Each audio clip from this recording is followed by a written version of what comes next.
ਖਬਰਾਂ ਦੀ ਸ਼ੁਰੂਆਤ ਕਰੀਏ ਸ਼ਰਮਾ ਜੀ ਆਪਾਂ 3 ਕਾਨੂੰਨਾਂ ਵਾਲੀ ਨਵੀਂ ਖੇਤੀ ਪਾਲਿਸੀ ਤੋਂ। ਕਹਿੰਦੇ ਆਖਿਰ ਮਾਨ ਸਰਕਾਰ ਨੂੰ ਇਹਦੀ ਯਾਦ ਆ ਹੀ ਗਈ ਹੈ ਤੇ ਮੀਡੀਆ ਦੇ ਵਿੱਚ ਤਾਂ ਕਿਸਾਨ ਧਿਰਾਂ ਦੇ ਵਿੱਚ ਤਾਂ ਸੰਘਰਸ਼ੀਲ ਧਿਰਾਂ ਦੇ ਵਿੱਚ ਤਾਂ ਚਰਚਾ ਕਿੰਨੇ ਦਿਨਾਂ ਤੋਂ ਹੀ ਆ। ਆਪਾਂ ਵੀ 1-2 ਵਾਰੀ ਚਰਚਾ ਕਰ ਹਟੇ ਆਂ ਇਹਦੇ ਉੱਤੇ।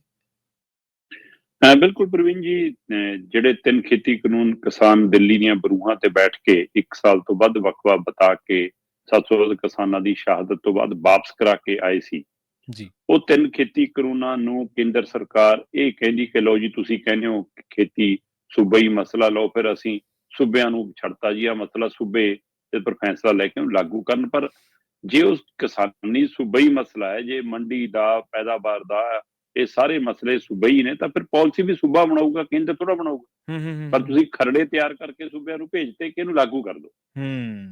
ਤੇ ਜਿਹੜੇ ਤੁਹਾਡੇ ਡੱਬੇ ਬਣੇ ਨੇ ਡਬਲ ਇੰਜਣ ਦੇ, ਉਹ ਤਾਂ ਕਰ ਦੇਣਗੇ, ਪਰ ਉਹਦਾ ਨੁਕਸਾਨ ਸੂਬਿਆਂ ਨੂੰ ਕਿੰਨਾ ਹੋਣਾ ਇਹ ਤਾਂ ਆਵਾਮ ਸਮਝਦਾ, ਇਹਨੂੰ ਤਾਂ ਸਰਕਾਰਾਂ ਨਹੀਂ ਸਮਝਦੀਆਂ। ਬਿਲਕੁਲ। ਪਰ ਆਸ ਕੀਤੀ ਜਾ ਰਹੀ ਸੀ ਕਿ ਪੰਜਾਬ ਸਰਕਾਰ ਤਾਂ ਇਸ ਗੱਲ ਤੇ ਸਟੈਂਡ ਲਊਗੀ, ਜਿੱਦਾਂ ਹੀ ਇਹ ਖਰੜਾ ਆਊਗਾ ਤਦੇ ਉਹ ਬੁੱਧੀਜੀਵੀਆਂ ਨੂੰ ਬੁਲਾਊਗੀ, ਤਦੇ ਉਹ ਕਿਸਾਨ ਆਗੂਆਂ ਨੂੰ ਬੁਲਾਊਗੀ, ਤਦੇ ਉਹ ਖੇਤੀ ਮਾਹਿਰਾਂ ਨੂੰ ਬੁਲਾਊਗੀ, ਤਦੇ ਉਹ ਆਪਣੇ ਕੈਬਨਿਟ ਦੀ ਮੀਟਿੰਗ ਕਰੂਗੀ, ਤਦੇ ਉਹ ਆਪਣੇ MLA ਨੂੰ ਬੁਲਾਊਗੀ। ਹੋ ਸਕਦਾ ਸੈਸ਼ਨ ਬੁਲਾ ਲਵੇ, ਚੇਚਾ ਸਰਬਦਲ ਮੀਟਿੰਗ ਬੁਲਾ ਲਵੇ, ਪਰ ਰੱਤਾ ਕੁਝ ਨਹੀਂ ਹੋਇਆ। 25 ਨਵੰਬਰ ਦੀ 22-23 ਦਿਨਾਂ ਤੋਂ ਉੱਪਰ ਦਾ ਵਕਵਾ ਹੋ ਗਿਆ। 25 ਨਵੰਬਰ ਦੀ ਉਹਨਾਂ ਨੇ ਉਹ ਖਰੜਾ ਤਿਆਰ ਕਰਕੇ ਪੰਜਾਬ ਸਰਕਾਰ ਨੂੰ ਭੇਜਿਆ ਸੀ ਕਿ ਜੀ ਸਾਨੂੰ ਇਹਦਾ ਛੇਤੀ ਜਵਾਬ ਦਿਓ, 15 ਦਿਨਾਂ 'ਚ ਫੈਸਲਾ। ਇੱਕ ਪਾਸੇ ਅਸੀਂ ਕਹਿੰਦੇ ਹਾਂ ਕਿਸਾਨੀ ਮਸਲੇ ਦਾ ਫੈਸਲਾ ਹੋ ਰਿਹਾ, ਇੱਕ ਪਾਸੇ ਅਸੀਂ ਕਹਿੰਦੇ ਹਾਂ ਸੂਬੇ ਦੀ ਖੇਤੀ ਨੀਤੀ ਤੇ 15 ਦਿਨਾਂ 'ਚ ਹਾਂ ਨਾ ਕਰਕੇ ਭੇਜ ਦਿਓ ਜੀ। ਮਤਲਬ ਸਾਹ ਚਿੱਠੀ ਥੋੜਾ ਤਰੀਕ ਕੱਢ ਕੇ ਰੱਖ ਲਈ ਜੀ ਹੁਣ ਕੇ ਬਸ ਇੰਨੀ ਤਰੀਕ ਨੂੰ ਜਨ ਲੈ ਕੇ ਆ ਜਾਓ। ਸੋ ਇਹ ਕਿੱਡਾ ਬੜਾ ਮਸਲਾ ਜਿਹਦੇ ਤੇ ਮੰਥਨ ਦੀ ਲੋੜ ਹੈ। ਤੇ ਗਾਂ ਸਾਡੇ ਵਾਲੀ ਸਰਕਾਰ ਨੇ ਫਾਈਲ ਦੱਬ ਕੇ ਰੱਖ ਲਈ ਜੀ। ਬਿਲਕੁਲ, ਹਵਾ ਨਹੀਂ ਨਿਕਲਣ ਦਿੱਤੀ ਕਿ ਸਾਡੇ ਕੋਲੇ ਫਾਈਲ ਆਈ ਹੋਈ ਹੈ, ਅਸੀਂ ਇਹਦੇ ਪਰ ਕੀ ਕਰਨਾ ਕੀ ਨਹੀਂ। ਉਹ ਤਾਂ ਜਦੋਂ ਸਾਡੇ ਸਾਥੀਆਂ ਨੂੰ, ਪੱਤਰਕਾਰਾਂ ਨੂੰ ਇਹਦਾ ਪਤਾ ਲੱਗਿਆ, ਉਹਨਾਂ ਨੇ ਉਲਟਾ ਗੁਰਮੀਤ ਖੁੱਡੀਆਂ ਤੱਕ ਪਹੁੰਚ ਅਪਰੋਚ ਕੀਤੀ, ਫਿਰ ਮੂੰਹ ਜਿਹਾ ਹਿਲਾਇਆ ਕਿ ਹਾਂ ਜੀ ਆਈ ਤਾਂ ਹੋਈ ਹੈ ਜੀ, ਅਜੇ ਦੇਖਣੀ ਹੈ ਜੀ, ਅਜੇ ਵਿਚਾਰਨੀ ਹੈ ਜੀ। ਫਿਰ ਸ਼ਰਮੋ ਸ਼ਰਮੀ ਸੀ, ਪਤਾ ਨਹੀਂ ਹਕੀਕਤ ਸੀ। ਲੰਘੇ ਕੱਲ ਫਿਰ ਖੁੱਡੀਆਂ ਸਾਹਿਬ ਨੇ ਆਪਣੇ ਅਧਿਕਾਰੀਆਂ ਨਾਲ ਬੈਠਕ ਕੀਤੀ। ਬੈਠਕ ਕਰਕੇ ਉਹਦੇ ਪਰ ਚਰਚਾ ਕਰਕੇ ਫਿਰ ਇਹ ਗੱਲ ਮੀਡੀਆ ਬਿਆਨੀ 'ਚ ਤਾਂ ਕਹੀ ਹੈ, ਇਹ ਖਰੜਾ ਪੰਜਾਬ ਸਰਕਾਰ ਲਈ ਵੀ ਤੇ ਪੰਜਾਬ ਲਈ ਸਹੀ ਨਹੀਂ ਹੈ। ਕਹਿੰਦੇ ਕਿ ਬਿਲਕੁਲ ਜੀ ਇਹ ਮੰਡੀ ਨੂੰ ਖਤਮ ਕਰਦਾ, ਮੰਡੀਕਰਨ ਦਾ ਵੀ ਭੋਗ ਪੈ ਜਾਣਾ, ਮੰਡੀਆਂ ਦਾ ਵੀ ਭੋਗ ਪੈ ਜਾਣਾ, ਤੇ ਉਹਦੇ ਨਾਲ ਕਿਸਾਨੀ ਲਈ ਨਵੀਆਂ ਚੁਣੌਤੀਆਂ ਖੜੀਆਂ ਹੋ ਜਾਣੀਆਂ ਜੀ। ਤੋ ਇਹ ਸਵਾਲੀਆਂ ਉਹਨਾਂ ਨੇ ਹਾਮੀ ਤਾਂ ਭਰੀ ਹੈ। ਅਧਿਕਾਰੀਆਂ ਦੇ ਬੋਲ ਤੇ ਸਰਕਾਰਾਂ ਦੇ ਬੋਲ ਮੀਡੀਆ 'ਚ ਕਈ ਵਾਰ ਹੋਰ ਹੁੰਦੇ ਨੇ, ਕਾਗਜ਼ਾਂ ਤੇ ਕੁਝ ਹੋਰ ਉਕਰਦੇ ਨੇ। ਸੋ ਉਹਦਾ ਅਜੇ ਫਿਕਰ ਖੜਾ ਹੈ ਕਿ ਉਸ ਸਥਿਤੀ ਵੱਲ ਵਧਣਾ ਕਿਵੇਂ। ਹਾਂ, ਇਹਦੇ ਵਿੱਚੋਂ ਇਹ ਵੀ ਦੱਸਿਆ ਗਿਆ ਕਿ ਆਉਂਦੇ ਦਿਨ 'ਚ ਸ਼ਾਇਦ ਉਹ 19 ਤਰੀਕ ਹੋਵੇ। ਅੱਜ ਭਾਰਤ ਦੇ ਵਿੱਚ 17 ਤਰੀਕ ਚੜ੍ਹ ਗਈ, ਹੋ ਸਕਦਾ 19 ਦਸੰਬਰ ਹੋਵੇ। ਅੱਜ ਸ਼ਾਇਦ ਸੁਨੇਹੇ ਲੱਗਣਗੇ ਕਿਸਾਨ ਜਥੇਬੰਦੀਆਂ ਨੂੰ, ਖੇਤ ਮਜ਼ਦੂਰਾਂ ਨੂੰ ਜਾਂ ਖੇਤੀ ਦੇ ਮਾਹਿਰਾਂ ਨੂੰ ਕਿ ਵੀ 19 ਦਸੰਬਰ ਨੂੰ ਪੰਜਾਬ ਭਵਨ ਦੇ ਵਿੱਚ, ਚੰਡੀਗੜ੍ਹ ਦੇ ਵਿੱਚ ਆਪਾਂ ਬੈਠ ਕੇ ਇਹਦੇ ਤੇ ਮੰਥਨ ਕਰੀਏ। ਪਰ ਉਹ ਤੋਂ ਪਹਿਲਾਂ ਮੈਨੂੰ ਇਹ ਵੀ ਪਤਾ ਲੱਗ ਰਿਹਾ ਕਿ ਕੁਝ ਜਥੇਬੰਦੀਆਂ ਨੇ ਇਹ ਵੀ ਕਿਹਾ ਕਿ ਜੇ ਸਾਨੂੰ ਬੁਲਾਉਣਾ, ਪਹਿਲਾਂ ਸਾਨੂੰ ਉਹਦਾ ਖਰੜਾ ਤਾਂ ਪੰਜਾਬੀ 'ਚ ਦਿਓ। ਕੇਂਦਰ ਨੇ ਤਾਂ ਜੋ ਕਰਨਾ ਸੀ ਕਰਤਾ, ਉਹਨਾਂ ਨੇ ਤਾਂ ਅੰਗਰੇਜ਼ੀ 'ਚ ਬਣਾ ਕੇ 35-40 ਪੇਜਾਂ ਦਾ ਭੇਜਤਾ। ਤੇ ਘੱਟੋ ਘੱਟ ਪੰਜਾਬ ਸਰਕਾਰ ਇੰਨੇ ਦਿਨਾਂ ਦੱਬੀ ਬੈਠੀ, ਉਹਦਾ ਪੰਜਾਬੀ ਉਹ ਕਰਨ ਕਰਾ ਲੈਂਦੀ। ਜੀ। ਕਦੋਂ ਤੁਸੀਂ ਉਹਨਾਂ ਨੂੰ ਦਓਗੇ, ਕਦੋਂ ਨਹੀਂ। ਦੇਖੋ, ਜਦੋਂ ਤੱਕ ਤੁਹਾਨੂੰ ਸਿੱਖਿਆ ਤੇ ਨਿਆਂ ਆਪਣੀ ਭਾਸ਼ਾ 'ਚ ਨਹੀਂ ਨਾ ਮਿਲਦਾ, ਬਿਲਕੁਲ ਸਹੀ, ਤਦ ਤੱਕ ਉਹਦੇ ਕੋਈ ਮਾਇਨੇ ਨਹੀਂ ਗਏ। ਹੱਕ ਬਣਦਾ ਜੇ ਕੇਂਦਰ ਸਰਕਾਰ ਇਹ ਵਧੀਕੀ ਤੇ ਹੈ ਕਿ ਉਹ ਅੰਗਰੇਜ਼ੀ 'ਚ ਗੱਲ ਕਰਦੀ ਹੈ ਜਾਂ ਹਿੰਦੀ 'ਚ ਗੱਲ ਕਰਦੀ ਹੈ, ਤਾਂ ਸਾਡੇ ਲੋਕਾਂ ਦਾ ਹੱਕ ਬਣਦਾ ਸਰਕਾਰ ਇਹ ਰੋਲ ਨਿਭਾਉਂਦੀ ਕਿ ਵੀ ਅਸੀਂ ਲਓ ਇਹਨੂੰ ਪੰਜਾਬੀ 'ਚ ਕਰਦੇ ਹਾਂ, ਤੇ ਹੁਣ ਤੁਸੀਂ 2 ਦਿਨਾਂ 'ਚ ਕੀ ਉਹਦਾ ਕਰਾਓਗੇ, ਕਦੋਂ ਪਹੁੰਚਾਓਗੇ, ਕਦੋਂ ਪੜ੍ਹਨਗੇ, ਕਦੋਂ ਆਪਣੀ ਚਰਚਾ ਕਰਨਗੇ, ਕਦੋਂ ਫਿਰ ਤੁਹਾਡੇ ਨਾਲ ਰਾਏ ਕਰਨਗੇ। ਸੋ ਇਹਦਾ ਮਤਲਬ ਤੁਸੀਂ ਤੇਜ਼ੀ ਨਾਲ ਨਿਭਾਉਣਾ ਚਾਹੁੰਦੇ ਹੋ ਇਹਨੂੰ, ਬਸ ਕਿ ਹਾਂ ਡੰਗ ਟਪਾਤਾ ਜੀ, ਹੋ ਗਿਆ ਜੀ।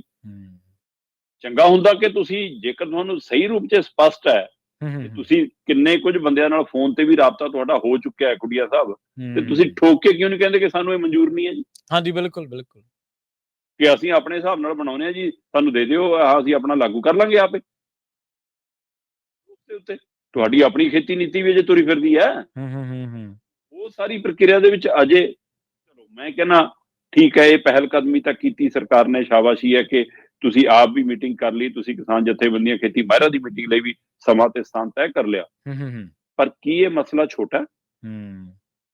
ਜਿਹੜਾ ਸੂਬਾ ਖੇਤੀ ਆਧਾਰਿਤ ਸੂਬਾ ਹੈ ਔਰ ਜਿਹੜੇ ਸੂਬੇ ਦਾ ਅਰਥਚਾਰਾ ਖੇਤੀ ਦੇ ਆਧਾਰ ਤੇ ਘੁੰਮਦਾ ਹੈ, ਚੱਲਦਾ ਹੈ, ਬਿਲਕੁਲ ਸਮੁੱਚੀਆਂ ਸਾਡੀਆਂ ਸਾਰੇ ਪਾਸਿਓਂ ਤਾਰਾਂ ਕਿਸਾਨੀ ਨਾਲ ਆ ਕੇ ਜੁੜਦੀਆਂ ਹੈ, ਉਸ ਸੂਬੇ ਦਾ ਮੁੱਖ ਮੰਤਰੀ ਮੂੰਹ ਨਾ ਖੋਲੇ ਐਡੇ ਬੜੇ ਮਸਲੇ ਤੇ, ਸੂਬੇ ਦਾ ਮੁੱਖ ਮੰਤਰੀ ਕੋਈ ਰਿਐਕਟ ਨਾ ਕਰੇ ਇਸ ਮਸਲੇ ਤੇ। ਕਿਸਾਨ ਅੰਦੋਲਨ ਤੋਂ ਲੈ ਕੇ ਆ ਜਿਹੜਾ ਹੁਣ ਖਨੌਰੀ ਸ਼ੰਭੂ ਚੱਲ ਰਿਹਾ ਉਹ ਤੋਂ ਲੈ ਕੇ ਆ ਕੇਂਦਰ ਦੀ ਹਵਾਲੇ ਨਾਲ ਆਈ ਖੇਤੀ ਪਾਲਿਸੀ ਤੱਕ ਮੁੱਖ ਮੰਤਰੀ ਸਾਹਿਬ ਦਾ ਇੱਕ ਟਵੀਟ, ਇੱਕ ਬਿਆਨ, ਇੱਕ ਟਿੱਪਣੀ, ਇੱਕ ਕਿਸੇ ਰੈਲੀ ਸਮਾਗਮ 'ਚ ਕੋਈ ਗੱਲ ਮੈਨੂੰ ਚੇਤੇ ਕਰਾ ਦਿਓ ਜੇ ਹੋਵੇ।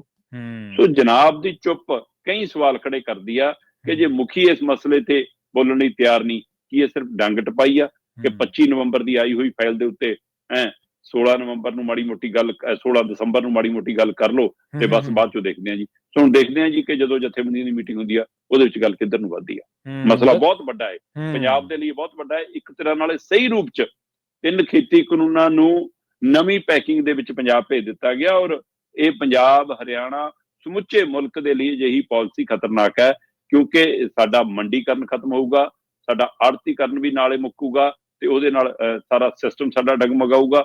ਇਹ ਮੰਡੀਆਂ ਮੁਕਾ ਕੇ ਸਿੱਲੋਆਂ ਦੇ ਹੱਥ ਕਿਸਾਨੀ ਦੀ ਡੋਰ ਦੇਣਾ ਚਾਹੁੰਦੇ ਨੇ ਤੇ ਮੁੜ ਕੇ ਖੇਤਾਂ ਨੂੰ ਕਾਰਪੋਰੇਟ ਘਰਾਣਿਆਂ ਦੇ ਹਵਾਲੇ ਕਰਨ ਦੀ ਕਵਾਇਦ ਹੈ। ਮੈਨੂੰ ਚੰਗੀ ਤਰ੍ਹਾਂ ਯਾਦ ਆ ਸ਼ਰਮਾ ਜੀ, ਜਿਸ ਦਿਨ ਆਪਾਂ ਇਸ ਤੋਂ ਪਹਿਲਾਂ ਪਿਛਲੇ ਹਫ਼ਤੇ ਵੀ ਇਹਦੇ ਉੱਤੇ ਚਰਚਾ ਕੀਤੀ ਸੀ ਇੱਕ ਆਪਾਂ ਕਿ ਸਰਕਾਰ ਦੁਬਾਰਾ ਲਿਆ ਰਹੀ ਹੈ ਖੇਤੀ ਕਾਨੂੰਨ, ਉਦੋਂ ਵੀ ਆਪਾਂ ਇਸ ਗੱਲ ਦੀ ਗੱਲ ਕੀਤੀ ਸੀ ਕਿ ਜਿਹੜਾ ਸਾਡਾ RDF ਆ ਉਹ ਸਾਡੀ ਮੰਡੀ ਦੇ ਵਿੱਚੋਂ ਨਿਕਲਦਾ ਟੈਕਸ, ਤੇ ਉਹਦੇ ਨਾਲ ਸਾਡਾ ਜਿਹੜਾ ਬੁਨਿਆਦੀ ਢਾਂਚਾ, ਪਿੰਡਾਂ ਦੀਆਂ ਸੜਕਾਂ ਜਾਂ ਹੋਰ ਜਿਹੜਾ ਢਾਂਚਾ ਉਹ ਸਾਡਾ ਉਹਦੇ ਆਸਰੇ ਖੜਾ ਜਾਂ ਉਹਦੇ ਨਾਲ ਬਣਦਾ। ਆਪਾਂ ਇਹ ਕਹਿ ਸਕਦੇ ਹਾਂ ਪੰਜਾਬ ਦਾ ਰੋਡ ਨੈਟਵਰਕ ਆ ਜਿਹੜਾ ਇਹ ਦੇਸ਼ ਭਰ ਦੇ ਵਿੱਚੋਂ ਆਲਾ ਦਰਜੇ ਦਾ।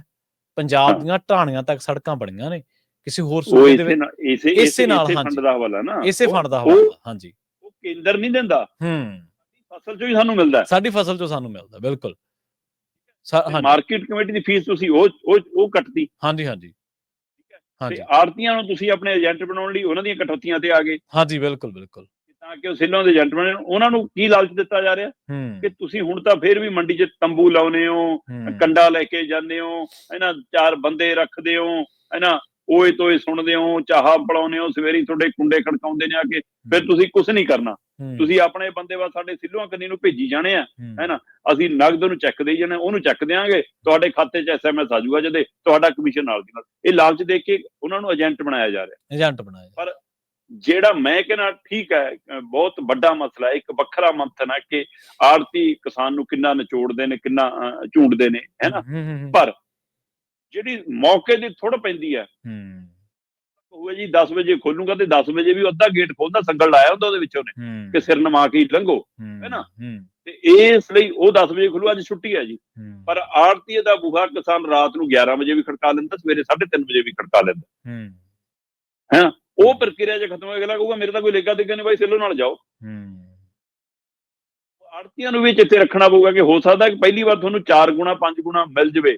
ਤੇ ਆਪਾਂ ਹਿਮਾਚਲ ਦੇ ਸੇਬ ਵਾਲੀ ਗੱਲ ਕੀਤੀ ਤਾਂ ਸੀ, ਜਦੋਂ ਉਹਨਾਂ ਕੋਲ ਡਾਟਾ ਪੂਰਾ ਚਲਾ ਗਿਆ, ਸਿੱਲੂ ਵਾਲਿਆਂ ਕੋਲ ਕਿਸਾਨਾਂ ਦਾ ਸਿੱਧਾ ਰਾਬਤਾ ਉਹਨਾਂ ਨਾਲ ਹੋ ਗਿਆ, ਤੇ ਫਿਰ ਉਹਨਾਂ ਨੂੰ ਏਜੰਟਾਂ ਦੀ ਵੀ ਲੋੜ ਨਹੀਂ, ਡਾਟਾ ਚਾਹੀਦਾ ਉਹਨਾਂ ਨੂੰ ਤਾਂ। ਤੇ ਏਜੰਟਾਂ ਤੋਂ ਬਾਅਦ ਫਿਰ ਜਦੋਂ ਕਿਸਾਨ ਉਹਨਾਂ ਕੋਲੇ ਆਉਣ ਲੱਗੇ, ਪਤਾ ਕਿ ਹੋਰ ਕੋਈ ਵੇਚਣ ਨੂੰ ਥਾਂ ਨਹੀਂ ਬਚੀ, ਮੰਡੀਆਂ ਆਪਣੀਆਂ ਖਤਮ ਹੋ ਗਈਆਂ, ਫਿਰ ਉਹ ਜਿਹੜੀ ਤੁਸੀਂ ਹਿਮਾਚਲ ਵਾਲੀ ਗੱਲ ਕਰਦੇ ਹੋ ਫਿਰ ਉੱਥੇ ਆਊ, ਉੱਥੇ ਆਉਣੀ ਗੱਲ। ਬਿਲਕੁਲ, ਫਿਰ ਉਹ ਕਹਿੰਦੇ ਹਿਮਾਚਲ ਦੇ ਸੇਬਾਂ ਵਾਲਿਆਂ ਨਾਲ ਜੋ ਹੋਇਆ, ਮੈਂ ਬਾਰ-ਬਾਰ ਇਹ ਗੱਲ ਕਹਿਣਾ ਕਿ ਜੇਕਰ ਤੁਹਾਨੂੰ ਲੱਗਦਾ ਹੈ ਕਿ ਹਾਂ ਇਹ ਕੋਈ ਝੋਲ ਮੋਲ ਹੈ, ਇਹ ਫਾਇਦੇ ਵਾਲਾ ਸੌਦਾ, ਜਾਣ ਕੇ ਅਸੀਂ ਕੁਝ ਗਲਤ ਕਹਿ ਰਹੇ ਹਾਂ, ਤਾਂ ਇੱਕ ਵਾਰ ਹਿਮਾਚਲ ਗੇੜੀ ਮਾਰ ਲਓ ਜਾਂ ਆਪਣੇ ਕਿਸੇ ਰਿਸ਼ਤੇਦਾਰ ਨਾਲ ਹੀ ਪਤਾ ਕਰਾ ਲਓ ਕਿ ਉੱਥੋਂ ਦੇ ਸੇਬਾਂ ਦੇ ਕਿਸਾਨਾਂ ਨਾਲ ਕੀ ਵਾਪਰਿਆ ਸੀ। ਬਿਲਕੁਲ, ਤੇ ਉਹਨਾਂ ਤੋਂ ਪਹਿਲਾਂ ਤਾਂ ਇਸੇ ਤਰ੍ਹਾਂ ਮਹਿੰਗੇ ਭਾਅ, ਤੇ ਜਦੋਂ ਉਹਨਾਂ ਨੇ ਸਰੈਂਡਰ ਕਰਤਾ ਤੇ ਉਦੋਂ ਫਿਰ ਮਰਜ਼ੀ ਦਾ ਭਾਅ, ਉਹੀ ਜਿਹੜਾ ਸੇਬ ਉਹ 70-80 ਰੁਪਏ ਵੇਚਦੇ ਸੀ ਜਾਂ 40-45 ਰੁਪਏ ਵਟਤ ਕਰਦੇ ਸੀ, 5 ਰੁਪਏ 10 ਰੁਪਏ ਨਹੀਂ ਕਿਸੇ ਨੇ ਪੁੱਛਿਆ।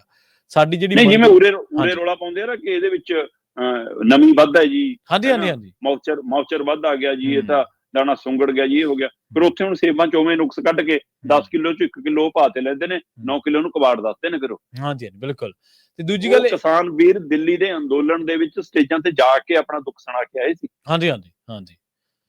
ਤੇ ਦੂਜੀ ਗੱਲ ਜਿਹੜੀ ਹੈ ਨਾ ਸ਼ਰਮਾ ਜੀ, ਕਈ ਲੋਕ ਕਹਿ ਰਹੇ ਨੇ ਮੰਡੀ ਹੋਈ ਆ ਟੁੱਟ ਜੂ ਫੇਰ ਕੀ, ਇਹ ਇਕੱਲੀ ਮੰਡੀ ਥੋੜੋ ਆ, ਇਹਦੇ ਨਾਲ ਸਰਕਾਰ ਜਾਮਣ ਖੜੀ ਅਸਲ ਦੇ ਵਿੱਚ ਕਿਸਾਨ ਦੇ ਨਾਲ, ਕਿ ਕੋਈ ਵਪਾਰੀ ਤੇਰਾ ਝੋਨਾ 2000 ਤੋਂ ਘੱਟ ਖਰੀਦਾ, MSP ਤੇ ਵੇਚ ਲਾ, ਕੋਈ ਚੱਕਰ ਨਹੀਂ ਗਿਆ, ਤੇ ਜਦੋਂ ਟੁੱਟ ਗਈ ਜਿਵੇਂ ਤੁਸੀਂ ਕਿਹਾ, ਫਿਰ ਉਹੀ ਹਾਲ ਹੋਣਾ।